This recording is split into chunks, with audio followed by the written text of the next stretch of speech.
With all the confusion surrounding SAP's migration programs like Rise and SAP Grow, what is their effectiveness in easing the migration process, or how can they do that? Well, it's a good question. Unfortunately for SAP, I don't know that there's a lot they can do. Not because the product is not implementable or because there's some flaw with S4HANA necessarily, but because by definition, S4HANA customers especially are complex, large organizations that are just going to take time and they're going to face risk when they go through their transformations.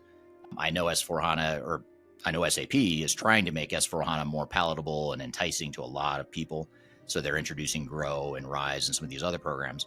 But it's a lot of the same repurposing or marketing message that they've used in the past. You know, they've always, the SAP and other ERP vendors for that matter, have tried really hard to create sort of a prepackaged mentality, a lift and shift feel to, hey, this isn't as bad as it sounds. You're just moving to another SAP product. We've got industry pre-configured best practices built in. We've got an easy way for you to move to the cloud. And from a technical perspective, they're right. It does help speed some things up from a pure technology deployment or a technology migration perspective.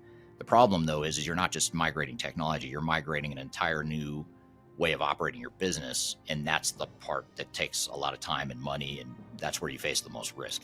So kudos to SAP for trying, but I just don't know that there's a whole lot they can do just based on history and the realities of S4HANA implementations. It's just going to be hate to say it, but it's going to be a painful process. But if you have realistic expectations and the right risk mitigation in place, you'll be able to manage through it and be successful.